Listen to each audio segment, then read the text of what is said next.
better, but like a Troy Waters kind of guy. That's a good comparison. That's a pretty good comparison. He is sort of long and lanky. I thought I was favorably. It reminds me of a version of you when you were fighting skinny. Obviously, they look similar. I guess all of us look alike. All you lanky white people look alike. Yeah, but I mean, I think he's in a higher class than Waters was, but I don't know, they just seem like very similar. I mean, the stat that Taylor's last 7 fights, fighters Catterall's picking him up and literally picked him up and shoved him to the ring like almost like a tackle. Never took him down.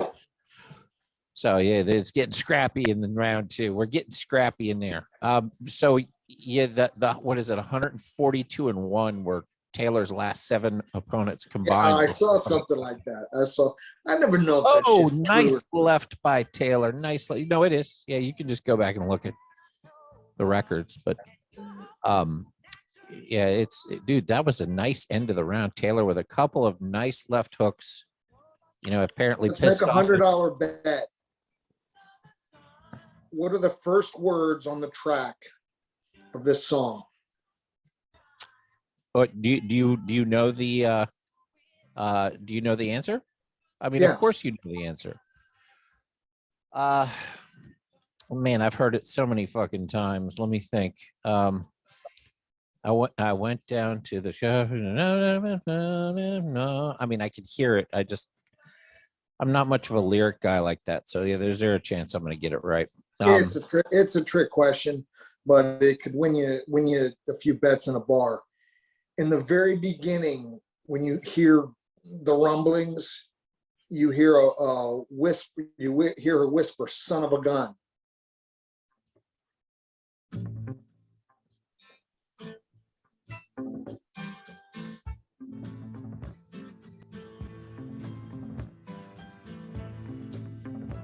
I'm listening. Before that. I must not have had the version like this is the Spotify version. They probably shortened it up for this version. Well, it's the very first thing you hear. It's before you hear the instrument go like that rumble instrument, whatever that fuck. I'll tell you what, I went deep diving last night on music and found some shit that I know you're going to be psyched about. I actually added it to a list to talk to you about because I was like, Jimmy's going to love it. So I started going through. I completely forgot that guy was, I'd like to thank the guy, whatever, who put the bump in the bump a bump. Yeah. Barry Mann. Yeah, Mann's the one who wrote it. How fucking amazing is that? And I forgot because I thought that was all he did at one. I thought that it was 2 separate. I didn't know that guy was the guy that sang that. Yeah, so I guess the original version. Yeah, and he, if you go, so I went deep into his catalog last night too, and man, he's got some fucking beautiful songs. Like he's just an incredible musician. Although I like I said, he completely ripped off that one song I sent you, and I'll play it and see if people in the audience can find out. We'll get to that in a little bit, but I basically found a whole bunch of people that get no credit that have done amazing writing and set up, written a good portion of Elvis's hits and written, a lot of these doo-wop classes, a lot of these teen doo-wop classes, all this sort of stuff, and nobody even fucking knows who these people are, these poor bastards. And then you got Matt. Elvis didn't do much writing. I thought you just said, I say for Elvis, you're talking. Yeah, they wrote the Elvis. Right? Yeah, hit after hit after hit for Elvis. I mean, I don't know. Elvis had a great voice and was certainly a super talent. The look, the dancing, and the voice, but he wasn't necessarily a great artist like that. No, he was not. He wasn't a writer. He was an artist in other ways. He wasn't a writer. This fight's getting good. We got to get you get a little TV in there, and I'll get you a Roku so you can watch this shit. just turn it on and watch while we're doing it. Yeah. No, I have a Roku. My screen doesn't work. So. All right, I got one for you. Who wrote, you know the song All I Have to Do Is Dream? The Everly Brothers. No? No. I always thought that too. It's Felice and Boudreaux Bryant were the original. It's a married couple that wrote. Really? Yeah. Wow. Give me another one. And this is the original version that they did that the Everly Brothers covered. My mother, every time I wanted something and she was not going to give it to me, she would sing this song to me. And I'd be like, I want to go buy a moped. When I was 10, she's like, and so this song became like her way of saying no to me. So for many years, I sort of fucking hated the song. But shit, the Everly Brothers had a shit ton of hits. And these guys wrote a bunch of them. Wow, so they wrote amazing. A ton of them. They wrote never Bye get Bye any Love. Credit. They wrote "Bye Bye Love" for the Everly Brothers. So this "Bye Bye Love." These two are getting really fucking scrappy. So they wrote that, the little husband and wife group. So the Highwaymen was a great band. I mean, they wrote a bunch of shit, but actually a lot of the stuff that was written was written for the Highwaymen were written by other people. So you have all these great artists. So Waylon Jennings was a big Chris. So if you look at the names, Willie Nelson, Johnny Cass, Waylon Jennings, and at the end of it is somebody that people are like, well, who the fuck is Chris? Christopherson.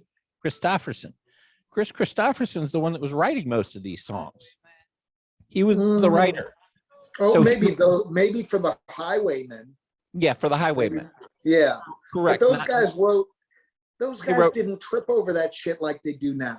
They wrote for each other all the time. I mean, who do you?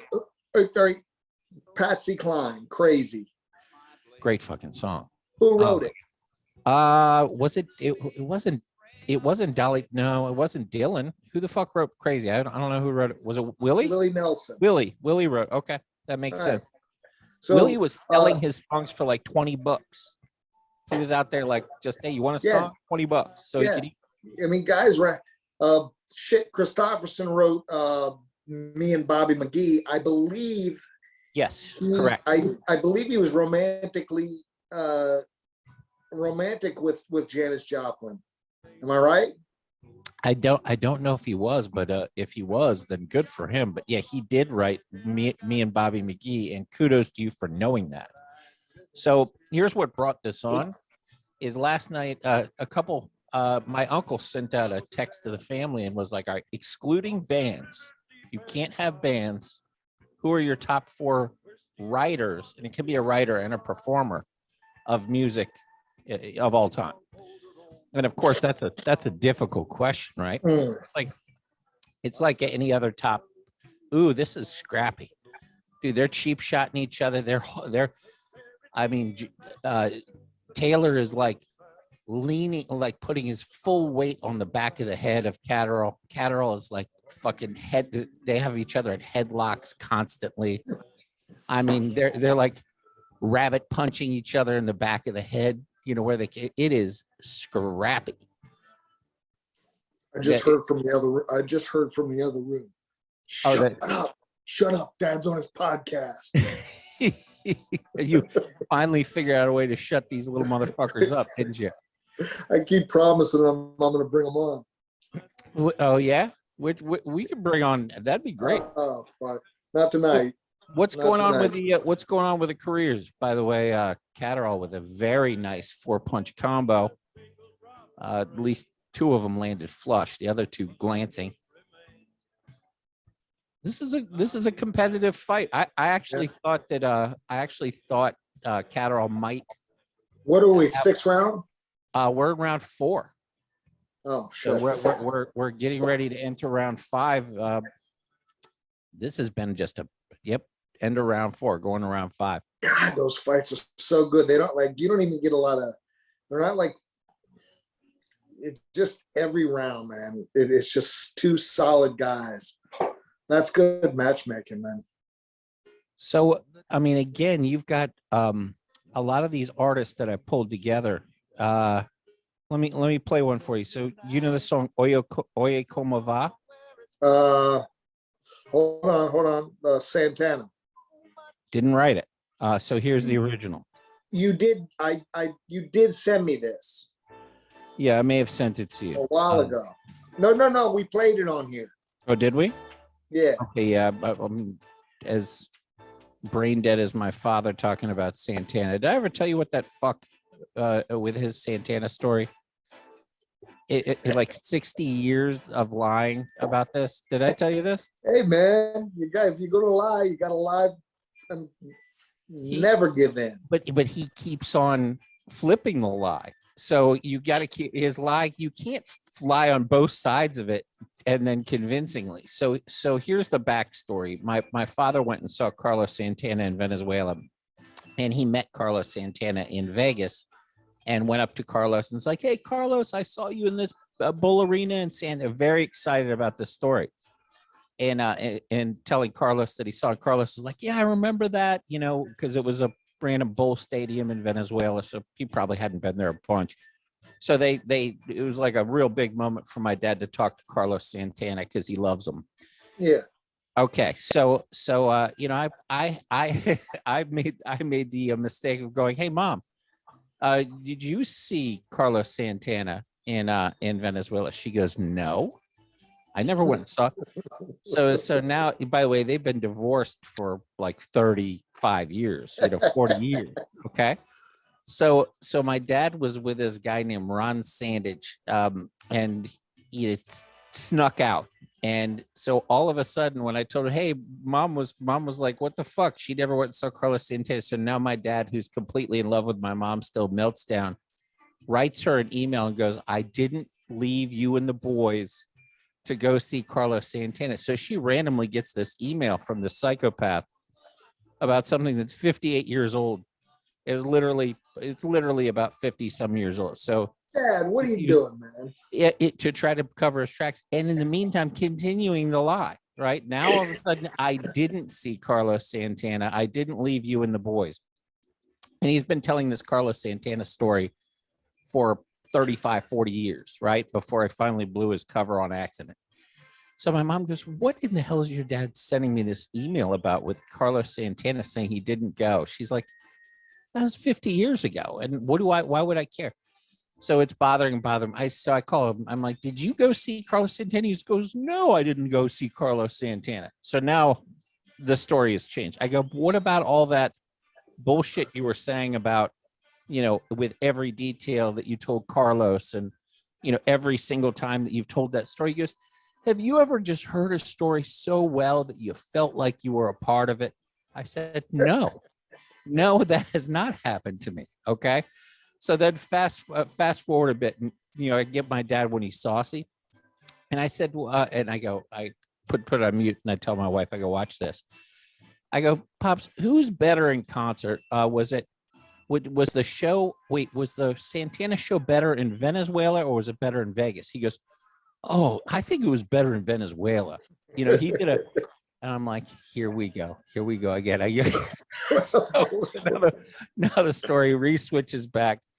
And then I have to go, "Listen, you just busted yourself. You added yourself. So you went to the show. You feel bad about it, but I didn't go." I'm like, "Yes, you did. It's okay. I'm not here to, what do I give a shit?" I just find it funny that you're an old man lying about which concert you went to because your ex-wife, who already fucking hates you, is somehow going to be disappointed over something you did 50 years ago. 60 years later. Yeah, 60 years later. So this saga continues where he still won't, fully come out and admit it now after talking about it for 40 years.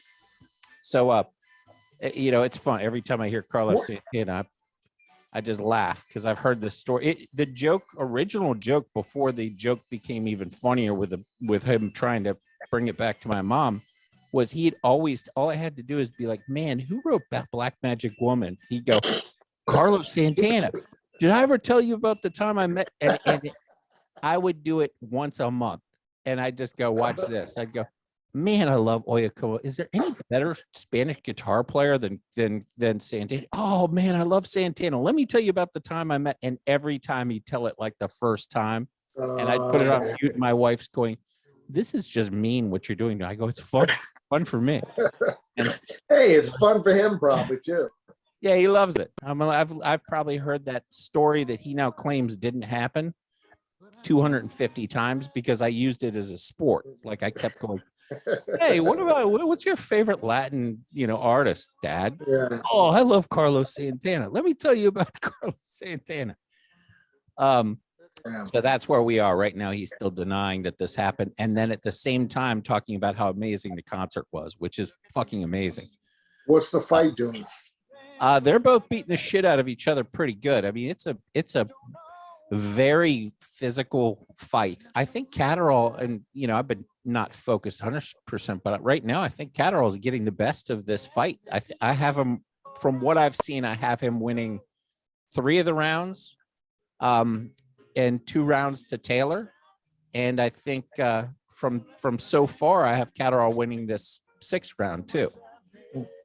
So it's a pretty even fight, but I think Catterall came to fight so far, and Yeah. Taylor's going to have to use some of this experience and take him into deep water and find a way to squeeze out a victory. But Yeah. they're both. What's pretty interesting? There's not a lot of fighters that switch stances. So both these guys are southpaws, but I haven't seen a single switch. I'm sorry to be so off topic. You just brought up southpaw. Right before we started, I don't know why, I was watching Benitez and Maurice Hope.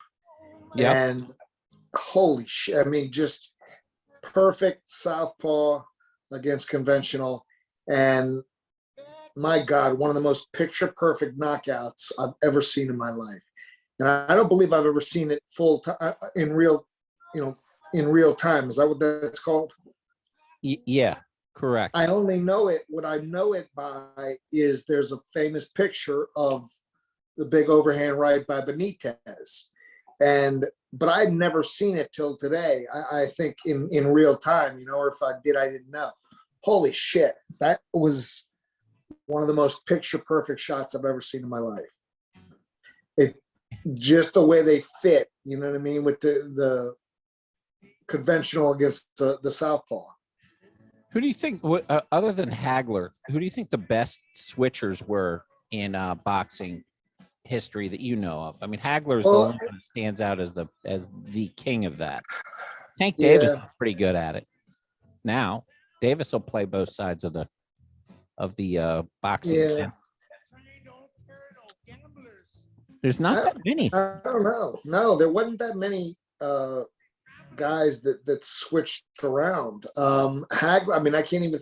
I'm clouded. I don't know. I can't even think of guys that switch up. You know Who's playing a lot, and he fights tonight. Kid Austin is absolutely focused on switch fighting, and when you watch him fight, he'll switch 6, 7, 8 times in a round. Like he switches a lot, and so he's got a fight tonight. I'm not going to be able to watch it live, so I've actually got to wait for a link to be posted, and I'll send it over. The worst trouble I ever had, the worst I have ever gotten my ass kicked was against a guy that switched. I mean, if I'm training a fighter, I would advise him not to switch.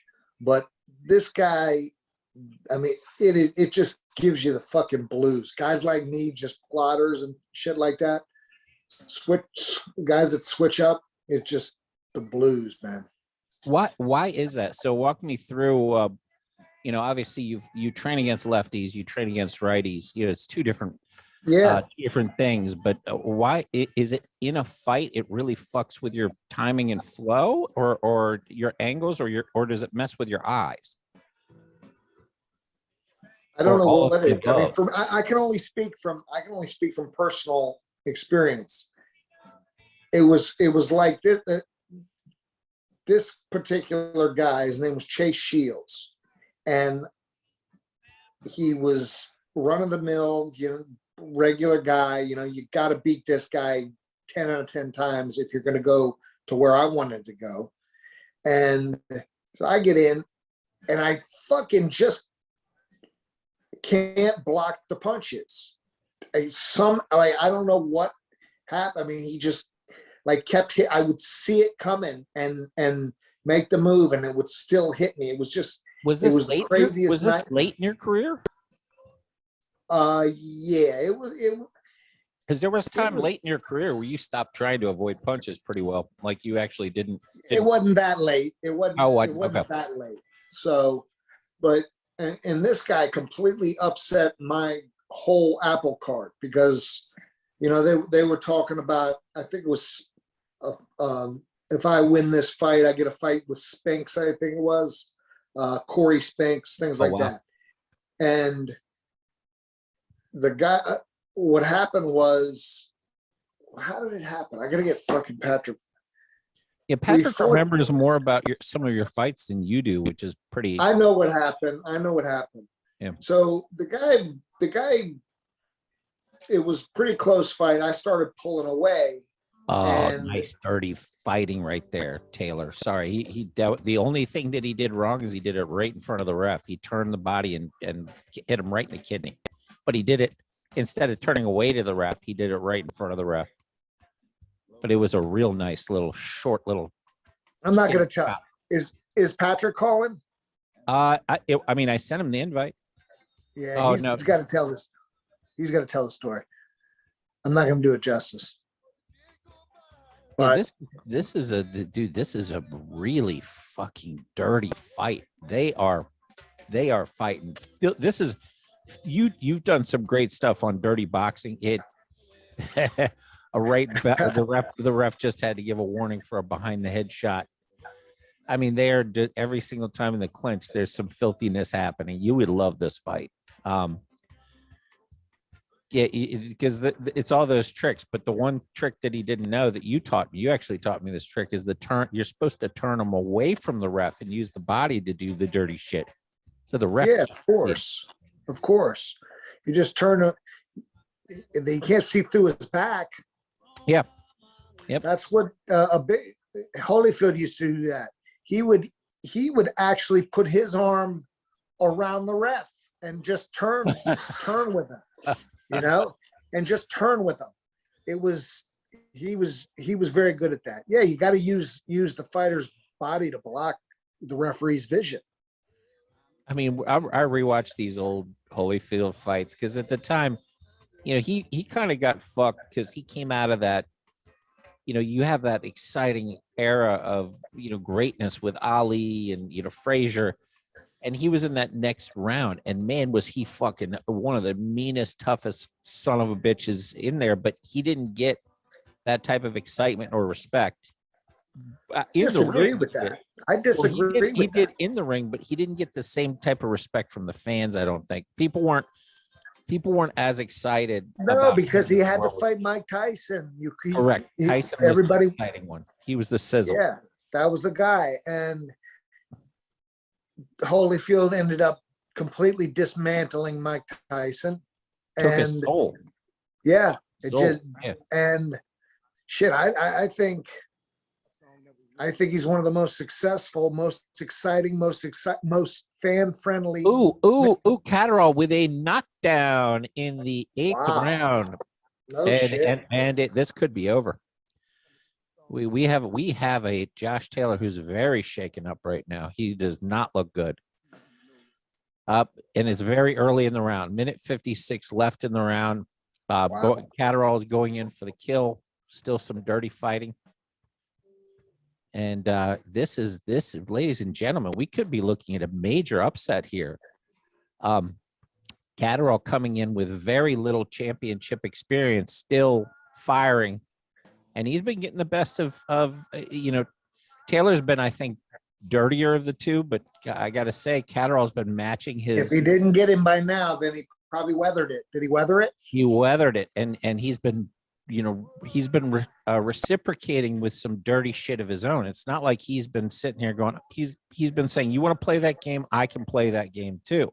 You know, some fighters don't match that filthiness.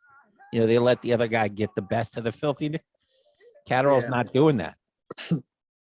This is a really interesting fight right now. Right now I have Catterall winning pretty handily.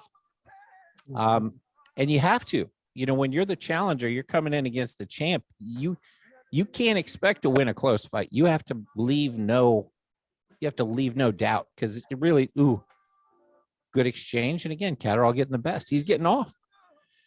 If you leave it to the refs and it's close, they almost have to go with a champ, in a certain way, because it's just too, real filthy boxing. I mean, Taylor's, what's weird, Taylor's literally fighting filthy like he's not even a skilled fighter. He's jamming him against the ropes. He's swiping him with one hand to turn him body, and then he's swiping him with his right and coming over with a left. Well, maybe he's getting desperate too early. Great counter by Taylor to the body.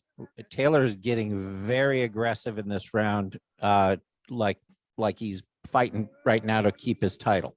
And he's landed some nice shots, man. He's starting to make a comeback. This round is clearly, unless he scores a knockdown, this is a 10-8er. But at least it's not a 10-7er. Taylor came back and finished strong, but it's tough, man. When you get that knockdown, it's tough to come back in any sort of competitive fight. That's a big disadvantage. And right now, I think Taylor has to get a knockdown. He's got a couple more rounds. He's got to either win them all. Yeah, he's got plenty of time. It's only half the fight. It's only half the fight. Yeah, now we're going into, I think we're going into the 8th. Jesus, I lose track, but I think we're going into the 8th. So this is a 12-rounder. The back end of the fight is a lot more important than the front end. Explain. Run with that. Momentum.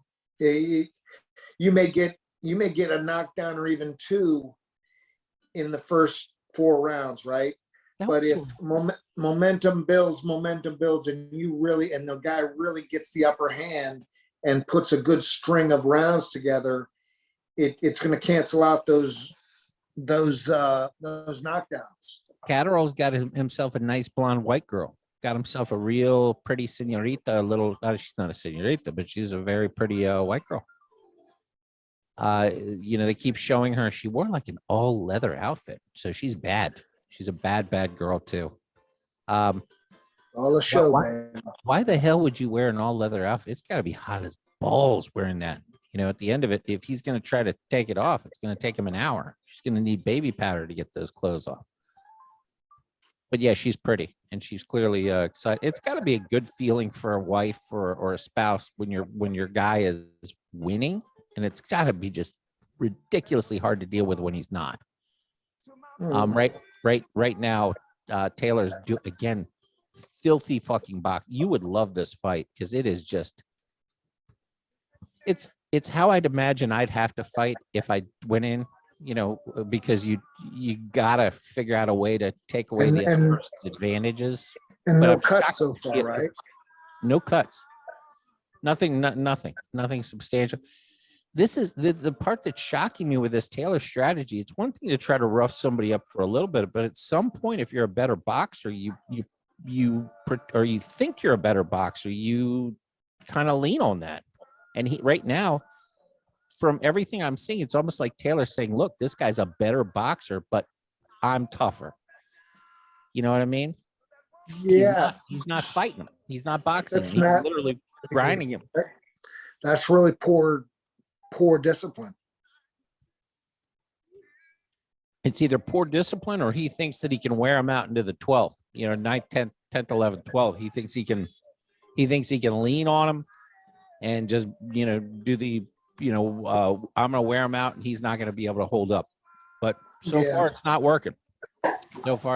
Sometimes you come in with that strategy, maybe you think you can wear him out. You'd see the great body shot by Taylor. Like a great body shot. I think that really shook Catterall's hurt.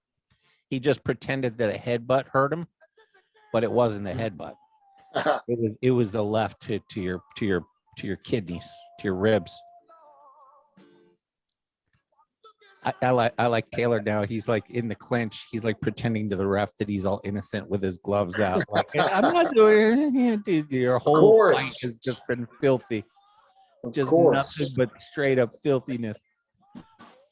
So there's a great UFC card on after this is over. I love that we get this over with early too, man. 2:00 we get Eastern time. This card started, and the Bam Rodriguez knockout was beautiful. That guy's a blue chipper. Rodriguez is a blue chip fighter. I mean, his boxing is. He's the last person to beat Shakur Stevenson. Really? Yeah, he beat him. He's a 2-time gold medalist, but he beat him. He beat him as an amateur. Well, those guys are too small for me. I like the little guys. I like that because those gloves fly. They're little feet. They're little fleas. Yeah, but you sparred with them. You said it's they're fucking little terrifying. fleas. They're Bones Adams hit me 500 times before I even knew the fucking bell rang. This little cocksucker, I looked at him. He's a midget. He comes up to about my knee. Yeah. And he's like, hey, you want to move around a little bit? And so we move around a little bit. God damn, man. This guy, I mean, he was hurting me with 16-ounce gloves. He was, Oh, wow. I mean, this guy was, I mean, just pinpoint and a lot of it. Those little guys can, fuck them little guys, man. I never want to mess with those guys.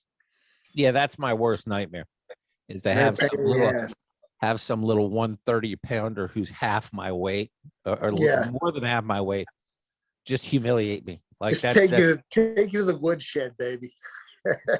It would happen. It would happen in jiu-jitsu. It would happen in boxing. These little fuckers, you know, it is what it is. You feel like you should just be able to kick them away, you know?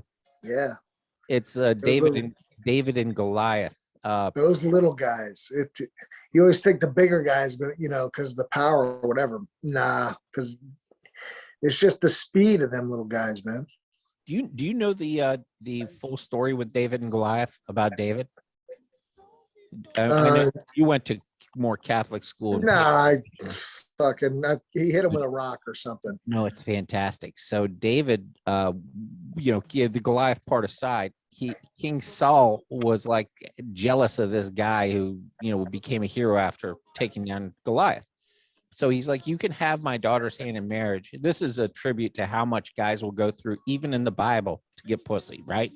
So he goes, you could have my daughter, but you have to go collect 100 foreskins in order to have her. This is true. And so David goes out and brings back like a basket of like 200 foreskins and says, this is so I can bang your daughter, basically. So the same David who took down Goliath also went and collected a shitload of foreskins so that he could get laid. That's fucking amazing. If they had taught me this in Catholic school, I would have been. I got lost. I thought you said the giant went to get the foreskins. No, David, after he killed the giant, he was tasked by Sal to go get these foreskins in order to marry his daughter. It said, give me 100. David came back with a bunch more than that. I was like, all right, what the fuck did he kill? What did he kill the giant for?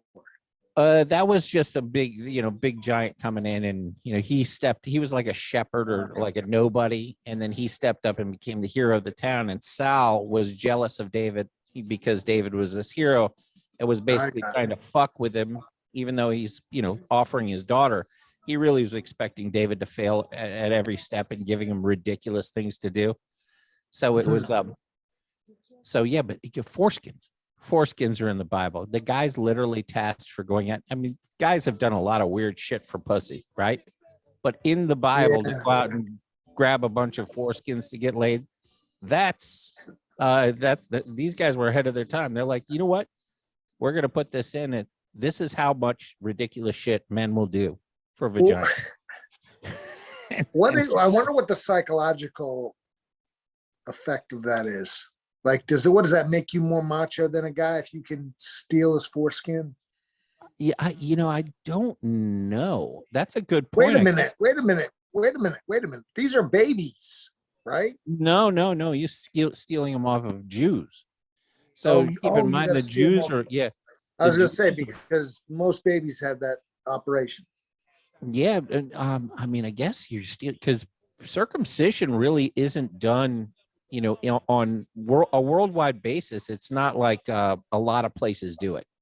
It's basically a U.S. Jewish and a couple other places do it, but the majority of the world just says, "Hey, that's part of your cack." What Yeah, do you? I never understood too much about that. My mother was very upset because I had this conversation with her about foreskins, and mine's half circumcised. The doctor was Venezuelan, kind of fucked it up. It gives it some charm. Makes it like, but ruined my career as a cock model. It'll never happen. So I told her, I said, listen, clitorectomies are awful, right? The idea of ripping a clit out of a woman's head. She goes, they're terrible. They're done all over the world in Africa, and we're against it. I was like, oh, really? What about the fact that you had part of my penis skin cut off? What do you think about that? And she's like, it's very different. I said, no, it isn't. I have nerve endings. There's a ton of nerve endings that disappear. Like it makes it far worse. She goes, that's not true. I said, Google it. Because she always tells me that's not true. I'm like, Google it, shit. So she Googled it. She's like, oh, I didn't know that. I'm like, yeah. So I said, so all the barbaric stuff that you're talking about they do to women, you did to your own child. She goes, I didn't do that. Your dad did it. I was like, oh, here we go. Here we go. Diffusion of responsibility. But she was upset that I was still, I go, you know, the attitude that you think I have, you think your son's fucking attitude, that's your fault because you took it from me the moment I was out of the womb. That's where I got fucking angry right there. It's a theory. It's a fucking theory, right? Yeah, I guess it could float.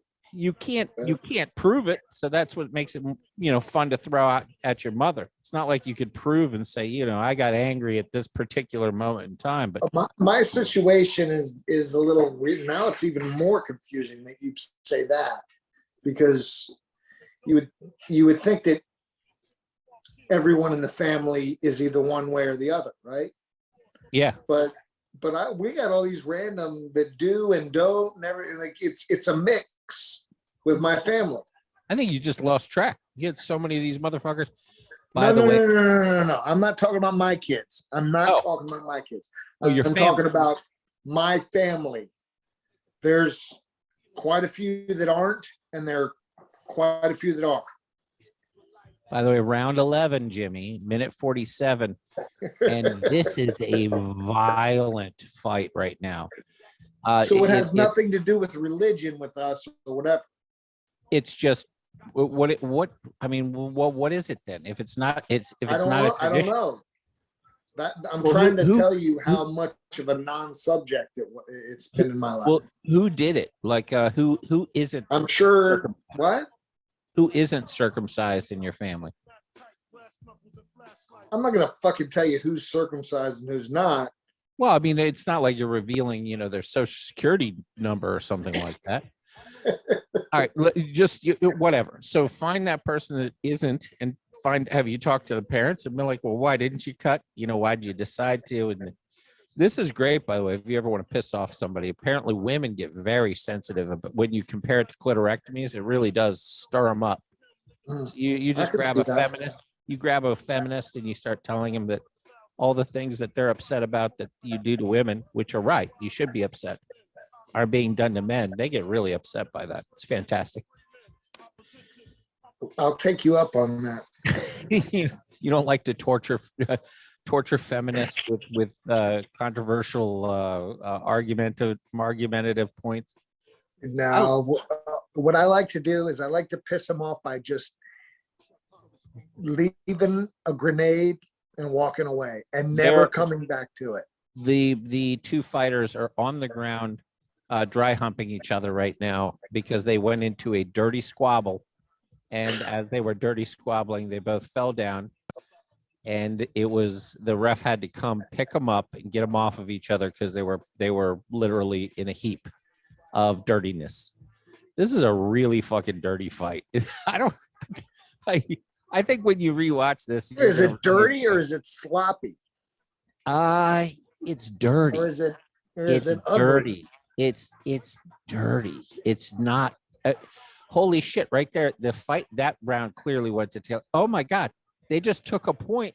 I think they took a point from I don't know what just happened because first of all, I can't hear the announcer. It's all in Spanish up on the screen because I hate the announcing that much that I actually go to the Spanish channel because it makes me laugh.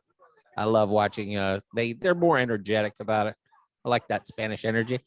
But something dirty happened at the end of this round. Oh, Josh Taylor punched him after the bell right in the solar plexus. as he's walking to his corner, the bell's over. He goes like that and just pops him right into the ribs. And the other guy, so I saw they took a point away.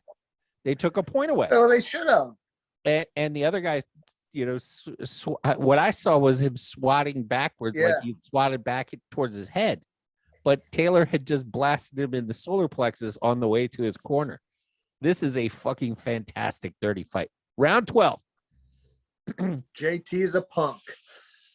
Yeah, he's a mean son of a bitch, man. So the amazing part, usually these bullies, right? At some point they realize the other guy is not falling for this shit. Sort of like Teofimo. This reminds me of the Teofimo fight in the sense that Teo just wanted to come in and bulldoze, but never adjusted when he realized it wasn't working. Yeah, the other guy didn't get the memo. Didn't get the memo and kept his nuts the whole fucking fight. Some point you got to realize you're fighting another man who's your same weight class, who's a professional fighter too. You can't just make him your bitch. This isn't prison. This is it's much worse. It's much fight. Worse because it's one-on-one. It's much harder to make a guy your bitch. Yeah. So because he's training, he dedicates his life to that one purpose, not being your bitch. That was a big mistake by Taylor because he had won the last couple of rounds and he needed to win them all to really be. So they just flashed up their unofficials. It's 104, 102 Catterall unofficial right now. It's got to be more than that. I think so too, Jimmy. I mean, but again, the first couple rounds, I wasn't dialed in. You and I were kind of talking some shit, and I was just gently looking up. But I will to say that, he just blasted him off the break and cheap ass shit. Josh Taylor, you are the dirtiest boxer I've seen in a while. I love it. No wonder John Gary likes this dude. He's fucking angry as fuck. He's living and dying by the dirt, dude. I love it. No, can't do that, man. It's a bad strategy. I lose respect for that. For him to lose his head and lose points like that for bullshit, that's you do that if you're not a talented fighter. You do that if you need an edge and somebody's athletically better than you and you think that your best edge is to break them morally or spiritually and to control that athletic ability. Then it becomes a real strategy. But as a fucking champion in round 12 of a 12-round fight, it's just not inexcusable.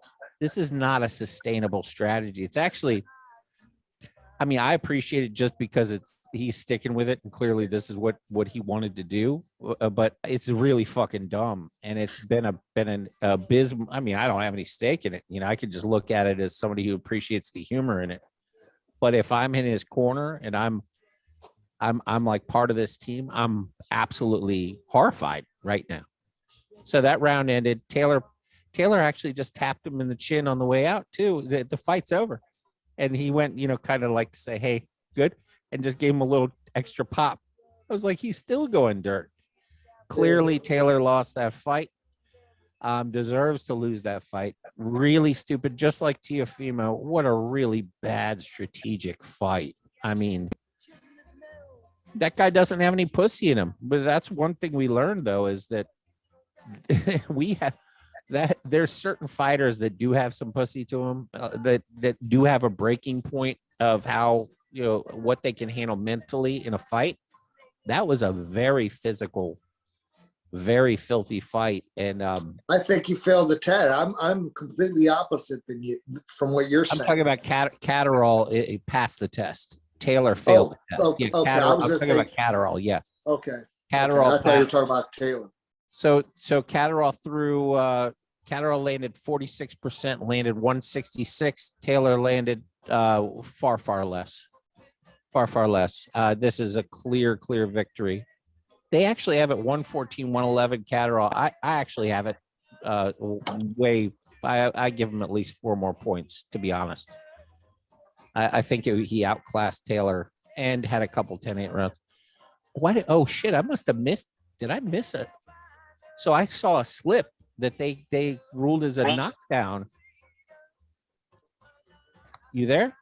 Yeah, I'm there. I saw a slip. They actually ruled it as a knockdown for Taylor, and I saw it as I'm watching. I thought you said Taylor was knocked down himself. He was, but I just looked at the judges' cards. They had a 10-8 round for Taylor, and I remember that round. I don't remember. I remember the ref coming in and going, "You okay?" It was at that moment where they went into a heap and they were dry humping each other. Yeah. They ruled that as a knockdown, and I guess they ruled that Catterall had pulled him to the ground with him. So that was and there's his little blonde girl. She's gonna be fat when she's older. No offense, Catterall. She's gonna be a biggin. Oh, she's so excited right now, and she's gonna be gone in like 3 months. Poor thing. She doesn't know. Whatever. Let her enjoy her moment. God I don't bless know. her. I don't know what I'm talking about. I don't know. I'm sure he's a very nice guy and will be very faithful to her once he's champ. Because that's the way it works, right, Jimmy? Everybody is. It's all bullshit. It goes both ways. It goes both ways. You got asshole champs and you got asshole groupies. So It does. It's like it's like the animal kingdom. It's the hunt and be. I guess when you're a professional boxer, though, do you think it's easier to be faithful as a professional fighter than it is other sports? Because maybe you aren't as famous outside, in a certain regard. It's not like I can only speak for myself. Only speak for myself. You either run around on your wife or you don't. Yeah. You either cheat on your mate or you don't. You don't have degrees of difficulty.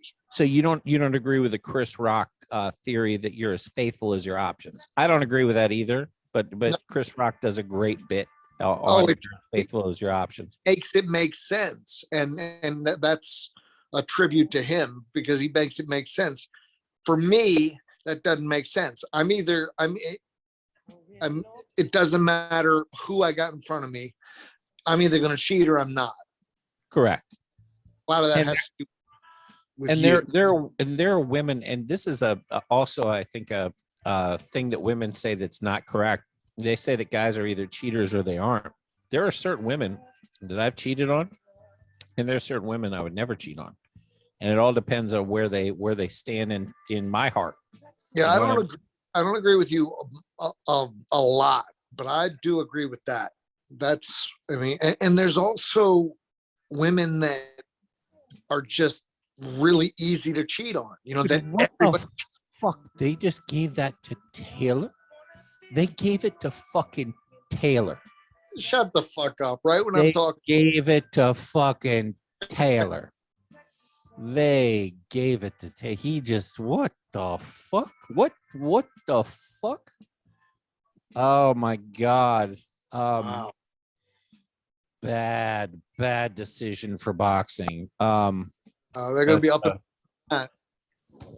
Man, boxing. As soon as you start to have a, you can't have faith. If you can't have faith in boxing, you can't have faith in the president of the United States. I mean, where's it going to end? Yeah, it doesn't end. I got news for you. Take your faith and shove it because it's all going to just. The faith just has to go strictly to God, I guess. There's no. I'm in a great mood tonight. Yeah, who's telling you you're not? No, I'm making fun of myself. You are in a sweet mood tonight. That was a terrible decision. But hey, congratulations to Josh Taylor. I think was a travesty. And you can look at the Catterall, look at the fucking fight stats. Catterall outlanded him by like 70%. And they still gave it to Josh Taylor. What a fucking travesty. But and they deducted a point, and there was a knockdown. So apparently they shared knockdowns, although I think the knockdown they gave Taylor was questionable, but whatever. Maybe I blinked and missed the dry hump because you and I were talking, but that's a fucking abomination of a score. That's a shame. It is what it is. This dude's now Catterall is in his next fight, where whoever he fights next. I mean, you never know how a man's going to react to a loss, but what I do know is that guy's going to react well because he gained stock. Did Taylor lose stock? How much, if any? The other guy gained stock in a loss, which is beautiful. But how much does the other guy lose? Anything? I think Taylor's most people won't have watched this fight. To the real boxing fans out there, they're gonna say this is a gritty win. I think it's gonna be discussed as a bad decision. I can't see how it cannot be, but in boxing, we've had that discussion so many times. It's just sort of like pissing in the wind. Nobody gives a shit. You're like, oh, bad decision, whatever. I don't get a referee or not. Fighters, a win is a win. Exactly. However you get it. But when it's on this national level like this, it's just, so the right, he should maybe offer him a rematch right away or something, kind of a tip to your hat that, hey, I got lucky on that. If I'm Taylor, I'm not taking that rematch. I'm going to move on and pretend that I deserved it and fight somebody else. If I'm his people, I'm going, well, let's just move it. Listen, you let's go on to the next one, my friend. You did the best you could, and for the people out there, it does create a nice situation where you have a fighter, Taylor, who is really, established himself with this win, whether you agree with it or not, as the king of 140. And that division, Taylor's going up. He's going up to 140. What is it? 147 next. So it's already been announced that this is his last fight at 140. He's going up and moving up. I don't think he has the power. I don't think he has the power to take over that division. He doesn't have the talent or power to. He's very powerful at 140, but he said, Gary said he needs to never mention Crawford's name again. Yeah, Crawford's going to destroy him at 147. Gary is absolutely right. Oh, yeah, that's what I'm saying. Like you can't even mention. You know what's funny? They don't even throw out Ennis's name at that division too. Everybody's even afraid to mention his name. Nobody's talking about it. When Taylor's calling out all these people, he'd call out Crawford before he called out Ennis. Because Ennis, nobody wants a part of that kid. Nobody wants to touch him. It's literally he is the risk. Look at the risk you got to take for not very much reward. It's a catch-22. Beating him, he's not on that national level, or not national, world level of fame, popularity. Beating him doesn't do much for you, but there's a really good chance he beats you. Better, but it's funny when you see these, champions coming up into the big boy area, and they're calling out everybody under the sun, but the guy who's probably the best person in that division. That's why by the time he gets a shot, he'll probably be too old. A real shot. They'll give him a shot where he's an opponent, but they know how to wait guys out. They don't deal with this guy. Yeah, but how do you, if you're a fighter like Ennis right now, you're in a weird position where everybody's trying to duck you. It's probably tough to get you can keep stacking up wins. At some point, it's got to become a mandatory, right? At some point, that's his play, is just to keep stacking bodies until they're mandatory. around everything, you know? You can't duck people forever, you know. y- uh, we'll see what happens. I can't see Javante Davis giving him a shot. Can you? I just told you they don't duck them forever. They duck them long enough to where they're too old. And It's not going to happen with him. He's a kid. I mean, he's a baby. He's what is he, 25, 26 years old? He's still I mean, yeah, but I mean, I don't know how old he is. I might be off by a few years. I I, don't even know how old I am. So how the fuck am I supposed to know how old he is? What? I hope he gets his proper shot. I do too. So UFC is on. I'm actually, I just found out that so Hannah Goldie is a Orlando fighter. She was scheduled on this card, and her fight got canceled. I don't know why. What happened? Oh, she got an illness. Oh shit. That must have been bad, because that's one tough woman. She's no fucking joke. We used to always watch her while she was pregnant.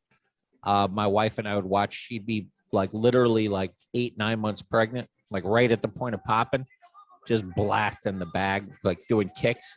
And in the meantime, my wife was, you know, eight months pregnant, going, I can't move.